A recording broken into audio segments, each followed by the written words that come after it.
Coba tuh nyari satu coba tuh. Atuh Bisa lain ngobrolin kisah ngobrol aja. Neng, kisah kumaha Neng? Jadi Ustaz Ahmad kita kudu bisa ya. Ayo tuh jadi. Ayo tuh. Coba tuh iya mamahnya gimana? Mamahnya telah murungkut. Kakak murungkut kantun motor ngomen ka batur. Coba tuh. Tinggali eta serangannya. Halo. Ye. Assalamualaikum warahmatullahi. Ye. Wah, ya, sakit orang. Tidak ada panggung. Tidak ada kemampuan.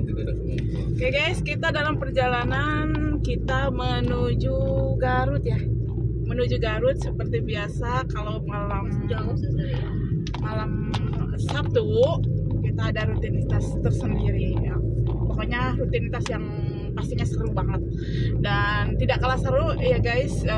Perjalanan kita juga pastinya seru karena memang trek jalannya yang melingkar seperti ular ya guys. Kita di sini bersama keluarga Bapak Mualim Adang, Ketua MUI Kademangan, dan bersama ibu dan kedua anaknya. Halo. Halo kan. Ayah ibunya mau ngomong, katanya mau ada yang disampaikan sama ibu-ibu sama Coba ibu. itu apa namanya para bunda-bunda. Kan ibu-ibu. Al-Fatihah. Ini kita lagi berada di mana nih? Tegal Bulut ya? Bukan, belum. Tegal Bulut. Baru mau Menuju Tegal Bulut. Kita menuju perjalanan menuju Tegal Bulut ya. Seperti biasa jalanannya bagus. Cuma trek jalannya memang yang melingkar kayak ular ya. Jadi kalau trek jalannya sih memang bagus, udah hot mix. Kalau malam sih memang tidak ada penerangan jalan ya. Di sini tidak ada penerangan jalan sama sekali gitu. Jadi usahakan kalau lewat sini kondisi kendaraan Anda prima dan terutama lampu-lampunya ya buat penerangan itu. Jadi memang penerangan itu hanya di kendaraan kita sendiri, tidak ada penerangan jalan gitu. Seperti itu ya guys. Kita masih dalam perjalanan, kita akan menempuh perjalanan kurang lebih berapa jam? 6 jam. Kurang lebih 6 jam ya guys. Jadi doakan kita semoga lancar dan segala yang dimaksud sukses. Nah, jadi kita akan menuju salah satu kampung adat. Katanya sih kampung adat Dukuh ini, kampung adat Dukuh ya namanya ya. Kampung adat Dukuh ini memang masih hampir satu turunan ya sama Baduy ya. Oh enggak ya. Enggak. Jadi hampir sama kayak suku Baduy.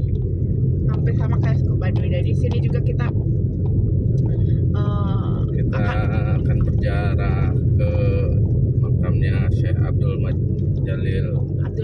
Kita akan di sana kegiatan kita itu puncaknya akan berjarah pada Syekh Abdul Qadir Jalil. Syekh Abdul Jalil ya. Saya juga baru tahu karena memang suami saya itu kalau ada apa-apa dia pasti nyari tahu gitu kan. Itu bagusnya suami saya. Sunat. Gitu. Jadi Syekh Abdul Jalil ya. Syekh Abdul Jalil. Tanya saya nanya Syekh Abdul Jalil, tanya ke dia. Jadi siapakah Syekh Abdul Jalil ini? Syekh Abdul Jalil manusia sih. Syekh Abdul Jalil dulu ya memang bukan orang ini ya, cuman dari ada musikis. Dari kecil Syekh Abdul Jalil itu senang sekali berkelana ya. Kenapa bisa sampai di mana? Di Garut, Kampung Dukuh. Awalnya waktu kecil itu dia itu berkelana sampai akhirnya dia berkelana sampai Saudi Arabia guys. Nah, di Saudi Arabia itu atau di Makkah ya, dia bertemu seorang guru yang mungkin ya sesuai dengan apa yang dia cari ya. Akhirnya dia berguru ini secara singkatnya saja, berguru hingga cukuplah. Nah, kemudian sang guru pun menyarankan kamu kembalilah ke negaramu. amalkan semua ilmu yang sudah kamu pelajari. Namun di situ saya Abdul Jalil merasa bingung juga ya, ngapain sih balik lagi ke sana ya, belum Indonesia ya. Oh, itu berarti sebelum Masehi.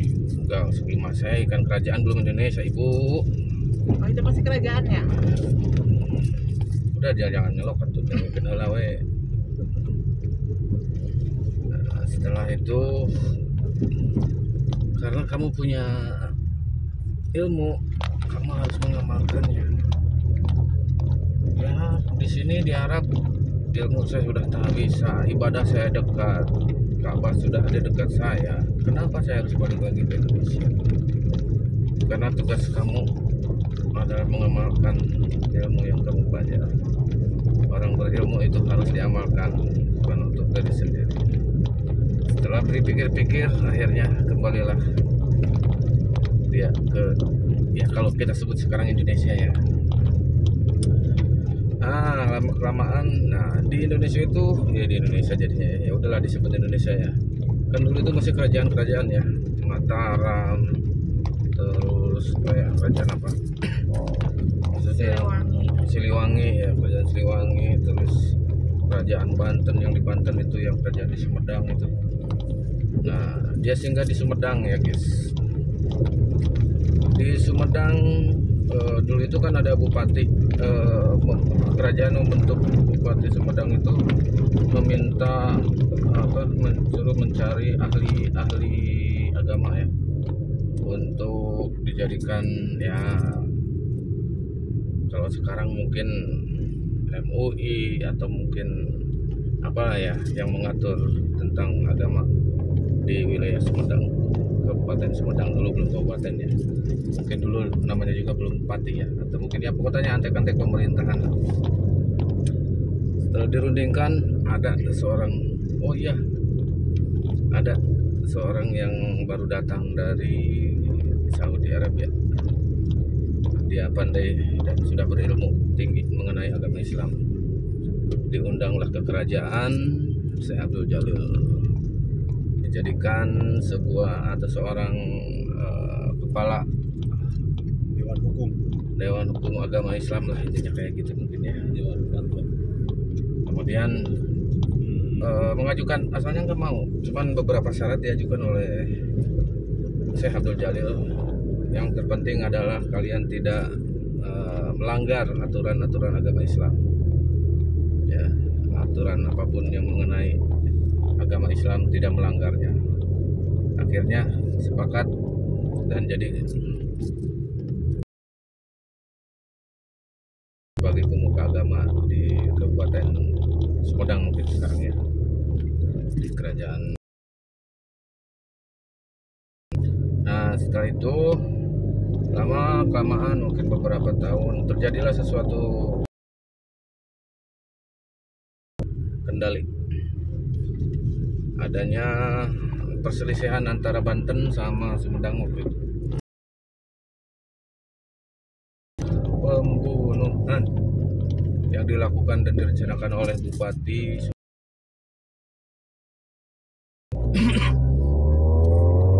tanpa diketahui oleh Syekh. Namun ada seseorang yang memberitahu Syekh Abdul Jalil,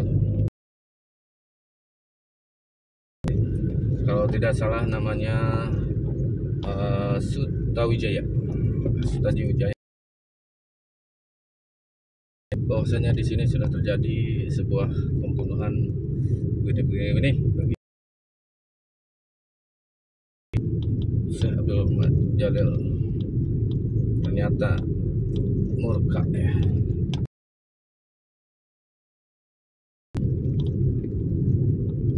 Aturan agama Islam. Akhirnya diri, angkat tangan, silahkan, saya tidak berurusan lagi.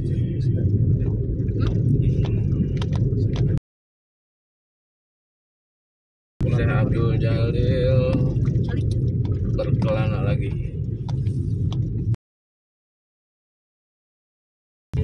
Dulu itu gurunya itu menitip apa, suruh membawa air ya. Dari Arab. Dari Arab ya. Nah, kamu simpan ini air, simpan di tempat kamu yang cocok untuk kehidupan. Dari dulu dia sering berkelana, jadi dia terus pindah-pindah, dan akhirnya dia mengarah melihat sebuah cahaya tanah yang berada di mana ini?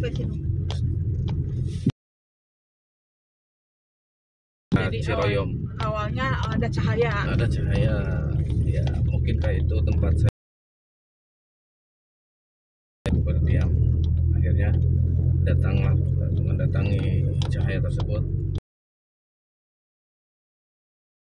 Dulu itu padukuhan, bukan kampung padukuhan. Ya sama halnya dengan, sama aja, tempat diam, tempat tinggal, sama aja. Cuman bedanya di sini padukuhan, Baduy. Kalau di sini padukuhan. Nah, akhirnya dia tinggallah di kampung. Disitulah dia berada. Ajaran-ajaran Islam, adat istiadat yang mestinya dipegang saat itu. Seperti itu sih singkatnya ini ya. Secara detailnya mungkin cari sendiri informasinya, barangkali ada kesalahan informasi ya, silakan. Namun secara detailnya seperti itu. Abdul Muhyi ya, memang tidak ada apa ya, Garis turunan. mungkin Silsilah gitu. satu ini ya, satu Kakek. itu sih bahasa Indonesia, nenek moyang ya. Silsilah. Ya bukan cuma satu turunan, cuman sayang sekali untuk belum apa,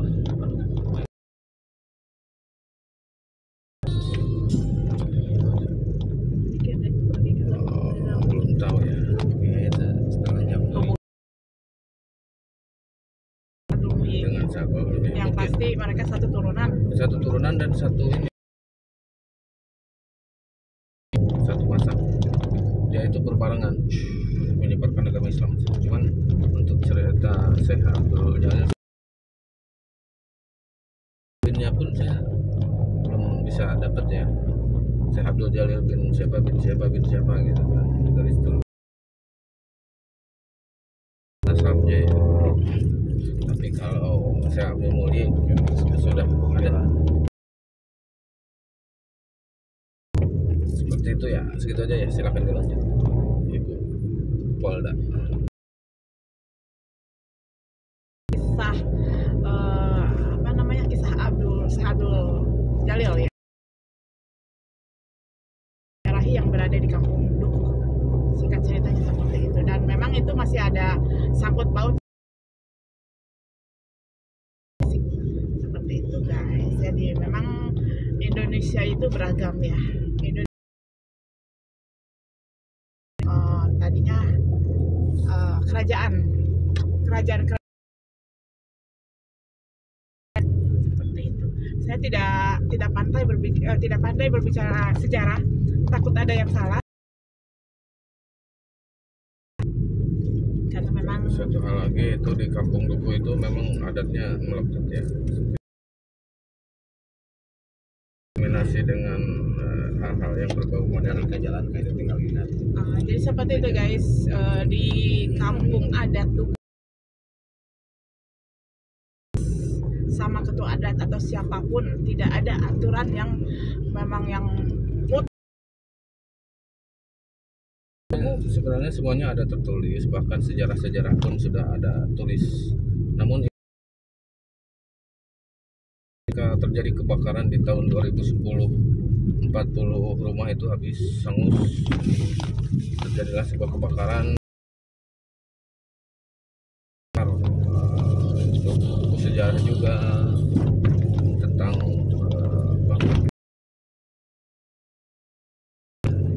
pemerintah pun memberikan sumbangan atau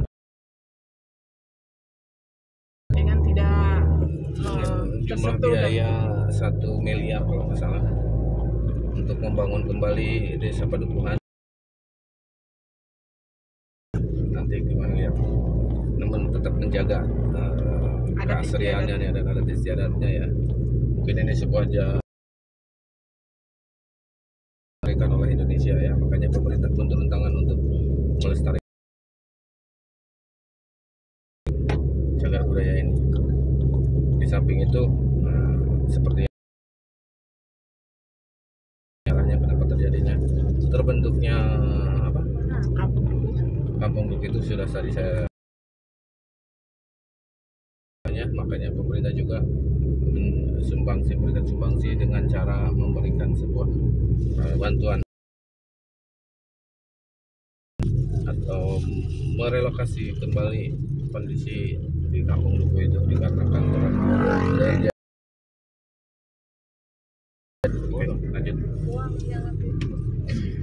Jadi di kampung Duku ini benar-benar jauh dari teknologi, apalagi teknologi yang modern. Jadi memang dia mereka memegang teguh adat istiadat, memegang teguh apa yang yang diwariskan turun temurun ya. Jadi memang kita kalau ke sana berasa kita flashback ke tahun 70-an kurang lebih ya.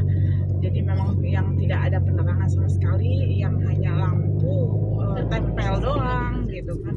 Apalagi pembangunannya juga bangunannya tidak ada pakai material yang modern, semuanya alam yang dari alam, sumbernya dari alam semuanya. Jadi memang kalau kita ke sana berasa asri banget, dan kekeluargaannya tuh lebih dekat lagi ya, lebih terasa kalau di sana, karena memang tidak ada barang-barang elektronik tepatnya gitu ya, karena memang di sana tuh memang nggak ada sama sekali. Dan yang lebih unik lagi di kampung Duku itu memang tidak boleh ada tempat buang air ya, tempatnya Kalau gini, kalau tidak salah informasinya itu kalau di kampung Duku itu jumlah itu sekitar 117 kepala keluarga atau 107 kepala keluarga itu duku luar ya, dan duku dalam ya. Kalau duku luarnya sekitar 97 atau 79 kalau saya tidak salah. Jadi memang yang di duku luar itu memang tetap keturunan yang di duku dalam ya. Cuman mungkin anaknya, mungkin cucunya, mungkin siapa gitu ya, yang berada di duku luar yang di lingkungan itu gitu ya. Kan ada ya kan yang modernnya itu. Nah itu tetap aja mereka itu turunan dari yang juga di dalam mungkin gitu, seperti itu. yang udah nikah. Makanya mereka juga istilahnya bergotong royong ya, saling mendukung, saling menyupport ya, karena di situ semua gitu. Jadi bukan orang perantau ya, karena mungkin kalau untuk DNA itu tidak cukup ya, kalau untuk kita jumlah rumah itu di situ. Karena memang jumlah rumahnya tuh nggak boleh bertambah ya. Ada cuma Yang kalau kampung ke rumah 40 bangunan gitu. ya, bukan rumah. Kalau rumah mungkin 40 ya. 40 ya. Rumahnya 40 jadi nggak boleh nambah. Kalau bangunan 42-an ya, mungkin bersama masjid sama apalah gitu. Satu tempat nyepen kali ya. Enggak, kalau rumah itu belum nggak nyampe 40. Pokoknya jumlah total 42 sama bangunan MCK mungkin sama apa. Ini di sini tuh kita berhenti ya waktu itu ya. Buat ya.